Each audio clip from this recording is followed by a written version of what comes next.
여러분, 오늘 우리가 함께 파헤쳐 볼 이야기는요, 정말 획기적이라고 불리는 한 법원 판결입니다. 딱 봤을 땐 되게 명쾌해 보이거든요? 근데 그 속을 들여다보면, 와, 이게 부와 권력, 그리고 정의에 대한 엄청난 모순을 품고 있다는 걸 알게 됩니다. 지금부터 그 판결의 속살을 한번 제대로 해부해 보겠습니다. 자, 바로 이 문장으로 시작해보죠. 법은 불법의 씨앗은 버리되 그 씨앗이 맺은 열매는 먹게 한다. 야, 정말 강렬하지 않나요? 저희가 오늘 분석할 자료에 나오는 비유인데요. 이 문장 하나가 이번 판결의 핵심, 그 거대한 수수께끼를 완벽하게 담아내고 있습니다. 네, 첫 번째 섹션입니다. 합리적으로 보이는 판결, 그러니까 법원이 내세운 표면적인 논리가 뭐였는지부터 한번 살펴보자 하는 거죠. 사실 언뜻 보면요, 이게 꽤나 진일보한 판결처럼 보이거든요. 바로 이 금액 300억 원입니다. 법원은 이 모든 이야기의 시작점을 바로 여기로 잡았어요. 노태우 전 대통령에게서 나온 비자금 300억 원. 이게 사건의 출발점이라고 딱 못 박은 거죠. 자, 그래서 법원이 뭐라고 판결했냐면 사회 질서에 반하는 자금은 재산 분할의 대상이 될 수 없다. 이렇게 선언한 겁니다. 이게 무슨 뜻이냐면요. 이 300억은 불법적인 돈이니까 부부의 사적인 재산으로 볼 수 없다는 거예요. 한마디로 이 비자금이 개인의 재산이 되는 걸 법원이 딱 막아선 거죠. 여기까지 보면 굉장히 합리적이죠. 자, 그런데 말입니다. 바로 이 지점에서부터 이 겉보기에 아주 건전해 보이던 논리가 와르르 무너지기 시작합니다.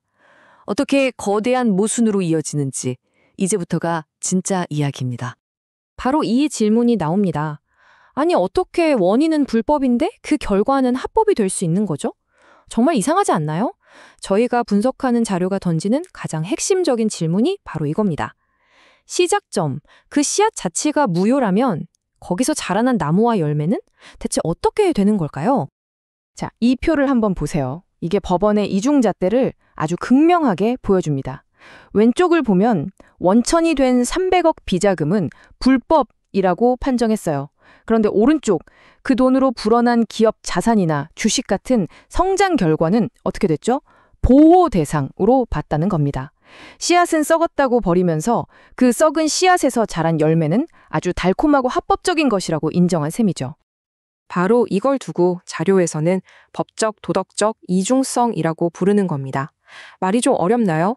쉽게 말해서 범죄의 시작은 단죄하면서 그 범죄로 얻은 결과물은 인정하고 지켜주는 이런 이상한 상황을 말하는 거죠.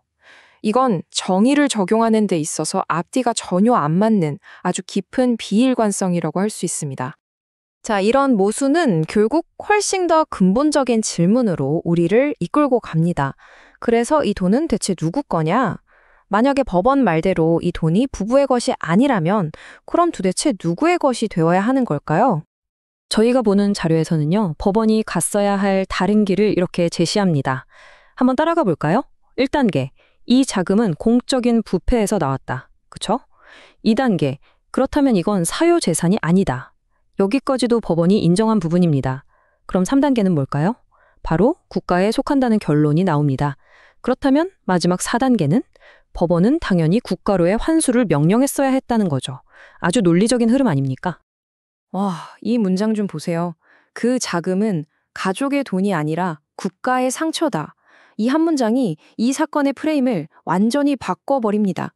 이건 그냥 부부 사이의 재산 다툼, 그런 사적인 분쟁이 아니라는 거예요. 이건 우리의 공적인 역사이고 국가적 정의의 문제라는 거죠. 자, 그래서 다음 질문은 이겁니다. 이건 과연 정의였을까? 아니면 그냥 기술적인 회피였을까? 자료는 이렇게 주장해요. 이 사건의 결과는요, 법이 어떠냐가 아니라 법원이 애초에 이 문제를 어떻게 바라봤는지, 어떤 틀을 짰느냐에 따라 이미 결정된 것이나 마찬가지였다고요. 여기 그 틀의 차이가 보이죠? 법원이 짠 틀은 뭐였죠? 그냥 사적인 문제, 남편 대 아내의 이혼 소송이었습니다. 하지만 자료가 비판하는 지점은 이겁니다. 이건 사실 공적인 유산, 즉 국가 대 부패의 싸움으로 봤어야 한다는 거죠. 결국 법원은 이 사건을 단순한 이혼 소송이라는 작은 틀 안에 가둬버림으로써 1990년대 정경 유착이라는 우리 사회의 거대한 문제를 정면으로 마주하는 걸 피해버렸다는 분석입니다. 자, 이제 마지막입니다. 이 판결이 남긴 답을 얻지 못한 위대한 질문. 법이 끝내 침묵해버린 그 지점이 어딘지 자료의 최종 결론을 한번 들어보시죠. 그래서 실질적으로 남은 결과가 뭐냐? 한번 볼까요? 첫째, 불법적인 씨앗 자금은 거부됐습니다. 오케이. 근데 둘째, 그 돈으로 불어난 어마어마한 부는 보호받았어요. 셋째, 돈을 준 사람, 받은 사람, 그걸로 사업을 한 사람, 그 누구도 이 문제에 대해 새로운 책임을 지지 않게 됐습니다. 결국 넷째, 부패의 유산은 법이라는 이름 아래 안전하게 보호받게 된 거죠. 정말 본질적으로 보면 최초의 범죄도 그로 인해 얻은 막대한 이익도 아무도 책임지지 않는 아주 이상한 상황이 만들어진 겁니다. 자료는 여기서 또 하나의 강력한 비유를 듭니다. 바로 부패의 DNA. 이 300억이라는 비자금이 법의 심판을 받지 않는 채로 거대 기업의 성장 스토리 안에 그대로 이식되어서 마치 유전자처럼 남게 되었다는 거죠.